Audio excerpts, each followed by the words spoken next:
Monsieur le Président de la République, je suis l'un de ces chers compatriotes à qui vous annoncez parfois, vous ou l'un des vôtres, de nouvelles retombées lors d'allocutions télévisées.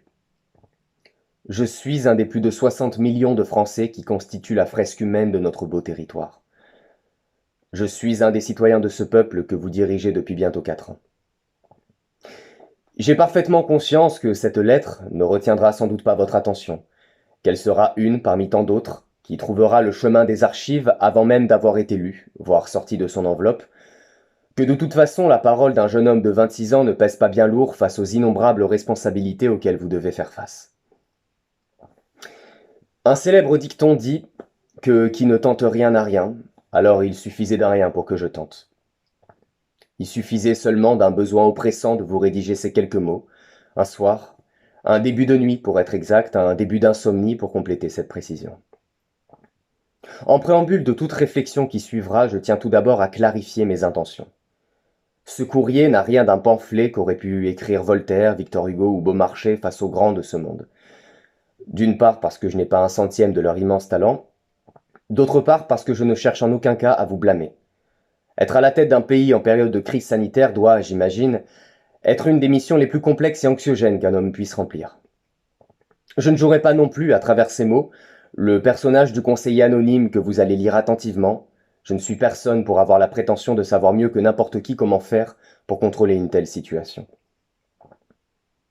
Finalement, je crois que je vous écris par soulagement, mais surtout, et c'est bien là l'essence même de ma démarche, pour vous raconter un bref échantillon de ce que traverse bon nombre d'entre nous. Je me doute que vous le savez probablement déjà, et là encore, je ne m'improvise le porte-parole de personne d'autre que celui de mes observations, de mes pensées, des synthèses de diverses conversations échangées ces derniers temps avec des gens que j'ai croisés. Alors, par où commencer? En mars 2020, le bateau de croisière que représente notre douce France affronte la première vague de contamination. Le virus circule, la peur est grande et les mots Covid, masque, gel hydroalcoolique et mouchoir à usage unique entrent dans le top 5 des termes les plus employés. Le confinement, initialement prévu pour 2 semaines, durera 2 mois. Les restrictions sont grandes mais nécessaires pour freiner la pandémie.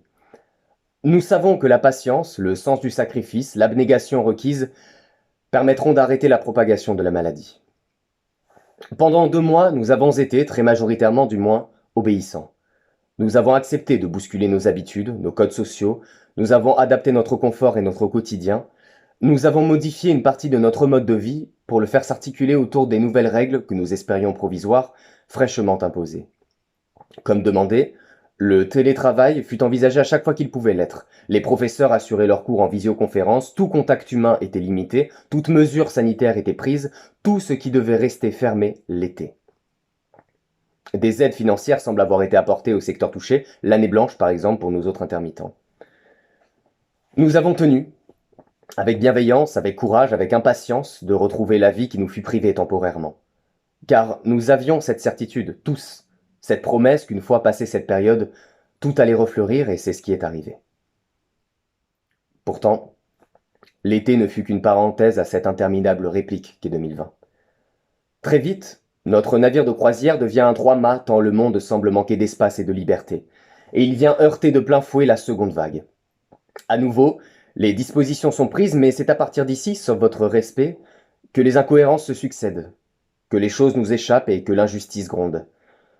Je constate, impuissant, la mise en place d'un couvre-feu en semaine, d'abord à 21h, puis 20h, puis 18h, puis un confinement partiel, puis on ne sait plus, car tout semble changer et les lois émergentes paraissent se propager et se décliner sous plusieurs variants bien plus rapidement que le virus lui-même. Je vois, avec stupeur, qu'il est autorisé d'entasser les gens dans des transports en commun, dans des salons de coiffure, dans des grandes surfaces, et j'en suis ravi, bien sûr, pour tous les salariés, mais qu'en revanche, les restaurants, les bars, les espaces culturels, eux, sont à nouveau muselés, alors qu'ils comptaient parmi les lieux qui respectaient au mieux ce que vous avez appelé les gestes barrières. Et qu'en prime, on nous colle cette étiquette terrible, non essentielle. Quand il est, pour nous, essentiel d'exercer notre profession et pour les autres essentiel de la consommer. Encore une fois, Peut-être que la tournure de mes phrases vous frappe de façon abrupte, ce qui vous ferait, ceci étant dit, ressentir la peine que nous avons eue de recevoir le surnom susnommé, mais j'insiste, ceci n'est pas un amoncellement de reproches. Il s'agit par là simplement de tâcher de comprendre pourquoi il en est ainsi, et de vous faire, à mon échelle, comprendre ce que nous éprouvons. Et depuis fin octobre, 4 mois, soit 2 fois plus que le premier confinement, les théâtres, les cinémas, les salles de concert, les musées, les expos, les bars, les restaurants, les boîtes de nuit, les salles de sport, finalement les fenêtres vers le divertissement, les émotions, les ravitaillements, le lâcher-prise, la convivialité, sont bel et bien closes à l'heure où elles prendraient tout leur sens. Dans une ruelle voisine, dans laquelle je me hâte pour rentrer chez moi avant qu'il ne soit trop tard, 3 bâtiments se juxtaposent. D'abord un café, d'ordinaire discret, aujourd'hui invisible. Ensuite une boutique alimentaire qui offre encore sa chaleureuse lumière. Enfin, une petite salle de théâtre qui ne ressemble maintenant plus qu'à une vieille bâtisse abandonnée, où se jouent des pièces de fantômes auxquelles le monde des mortels n'aura jamais accès. Les devantures du café et du théâtre sont éteintes et prennent en sandwich le magasin bien allumé. Les clients sont plus collés les uns aux autres que les produits qu'ils retirent des rayons bondés et qu'ils mettent dans des caddies remplis. Certains portent le masque sous le nez, mais je ne ferai aucune délation, je ne suis pas certain que nous soyons tous complètement irréprochables. Lorsque je vois cette image, je pense au café d'à côté, qui pourrait éviter un tel attroupement en plaçant tables et chaises à distance les unes des autres. Je pense au théâtre limitrophe, qui accueillerait les spectateurs groupe après groupe, avec masque et lavage de mains à l'entrée, que les ouvreuses et les ouvreurs, parfois des étudiants, nous y reviendrons plus tard, prendraient soin de placer à un siège d'écart comme nous le faisions déjà pendant la fameuse parenthèse évoquée. Vous voyez bien que l'épidémie gagne encore du terrain malgré ces fermetures, c'est bien que le problème est ailleurs. 2021 vient apporter un énième coup de grâce et un nouveau chapitre à ce livre aux pages infinies et inarrêtables. Aucune date de réouverture n'est annoncée aux lieux qui se taisent, ils ne retrouveront la parole qu'un jour, on le souhaite, on le fantasme même. Notre 3-mâts se transforme en canot de sauvetage pour la 3e vague, le monde et les libertés sont encore plus restreints, on manque d'air, on étouffe, et on voit silencieusement les corps de certains barman, restaurateurs, serveurs, artistes, étudiants, directeurs de lieux, videurs, couler au fond des abysses d'une mer agitée. La société est une constellation, et je crois que malheureusement beaucoup d'étoiles ne scintilleront plus. L'année blanche, qui devait reconduire les droits des intermittents du spectacle jusqu'en août 2021, ne sera pas prolongée, et j'ai bien peur que les pétitions signées par centaines soient inefficaces face à l'apparente fermeté avec laquelle cette décision tranchante fut prise. En somme, l'année blanche n'a jamais été aussi noire. Les mots théâtre et cinéma ne sortent plus de la bouche d'aucun dirigeant, comme s'il y avait là-dedans une forme d'acceptation sereine que ces lieux appartiennent aux vestiges du passé, qu'on ira visiter touristiquement pour découvrir les mœurs des civilisations ancestrales. Et vraisemblablement, cette misère sociale et culturelle n'est pas prête de s'achever. Comprenez, Monsieur le Président, avec toute l'impartialité et l'écoute que devrait caractériser un homme de votre envergure politique. Dans cette lettre, il n'y a pas un seul mot, une seule phrase, une seule ponctuation même que je n'ai pas méticuleusement étudiée et choisie pour qu'elle soit sincère, pour qu'elle laisse entièrement transparaître le mal-être qui nous traverse depuis un an qui paraît être un siècle. Je ne sais plus quoi vous écrire d'autre. J'ai l'impression, et c'est terrible, d'avoir encore tant à exprimer, mais d'avoir pourtant tout dit. Monsieur le Président, il y a des centaines de milliers de vies à sauver. Qu'attendez-vous? Que le virus disparaisse? Il existe et existera toujours, je pense qu'il va falloir vivre avec. Qu'une grande partie de la population soit vaccinée? Admettez qu'on puisse légitimement avoir peur de cette solution sans pour autant remettre en question toute la médecine. Que plus personne ne meure de ce virus? Rassurez-vous, si ça n'est pas de ça, ce sera d'autre chose. La mort suit la vie au coude à coude, mais à l'arrivée, c'est toujours la mort qui gagne la course, peu importe comment et à quelle vitesse. Je pense, à titre tout à fait personnel, qu'il serait temps de laisser les choses se dérouler, et que le destin se chargera de la sélection comme il l'a toujours fait. Car aujourd'hui, croyez-moi, nous sommes tous déjà morts. Ce ne sont pas nos cœurs qui ont cessé de battre, non. Mais ce sont nos yeux, qui n'ont plus rien à regarder que les aiguilles des horloges tournées.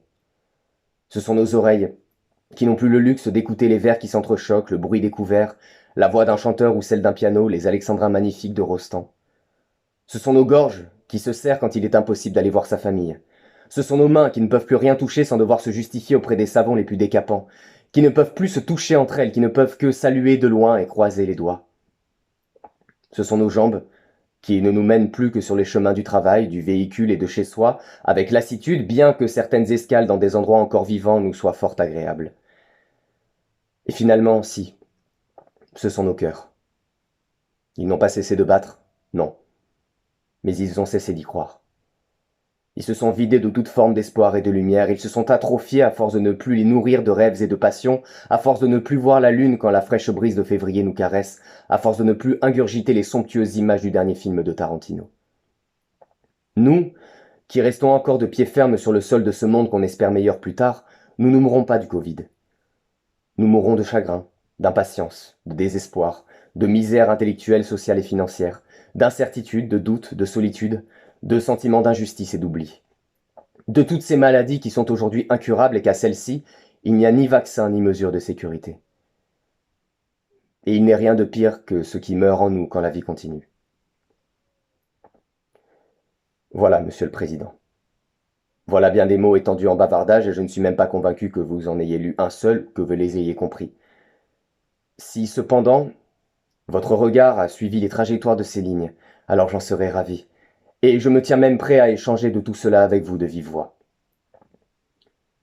Veuillez agréer, Monsieur le Président de la République, l'expression de mes respectueuses salutations. Lucas Gimelo.